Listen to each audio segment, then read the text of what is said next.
Raja singing by बुलबुल प्रेमी राजा चंदा नानी। चढ़ गइल सावन चलो बम्बा था कंवरियन के भीड़ मोरी लागल बजाम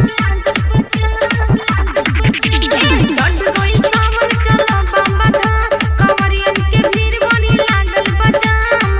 रोहिया में भोला जी के भीड़ लगता है सोया देव घर में ए सोया देवा घर न गोरिया मारा नीक लागता ए सोया शिवा के न गोरिया मारा नीक लागता।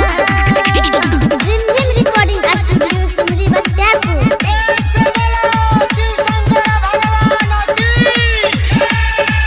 ए सोया शिवा डीजे राजा सोहना ये हमार सजनी हुआ ना नाराज हो बच्चन घर दौड़िया जोई है चलब ओके साथ हो सोहना ये हमार सजनी हुआ ना नाराज हो बच्चन घर दौड़िया जोई है चलब ओके साथ हो बाबा मोटेश्वर सिंहेश्वर धाम बाबा कुशेश्वर के बारा बना रोहिया में भोला जिसे अपडेट मांगता है पिया दिव घर में ए सैया देवा घर न गोरिया मारा नीक लागता ए पिया शिवा के न गोरिया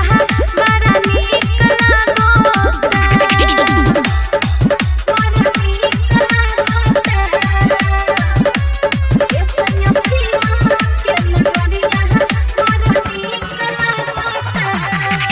डीजे राजा सिंगिंग बाय बुलबुल प्रेमी राजा चंदा नानी।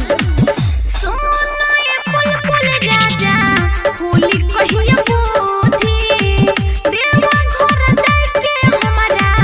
होता खुद बुद्धि सोना ये बुलबुल राजा होली कहिया बुद्धि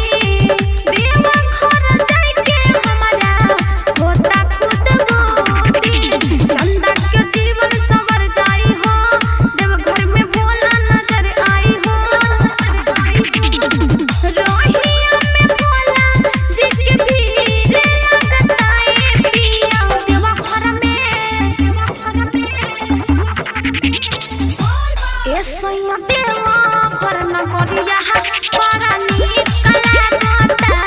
ए पिया शिवा के न गोरिया मारा नीक लागता चढ़ गइल सावन चलो बम्बा था कंवरियन के भीड़ मोरी लागल बजाम रोहिया में भोला जी के भीड़ लगता है सोया देव घर में ए सोया देवा घर न गोरिया मारा नीक लागता ए सोया शिवा के न गोरिया मारा नीक लागता। जिम जिम रिकॉर्डिंग स्टूडियो सिमरी बख्तियारपुर।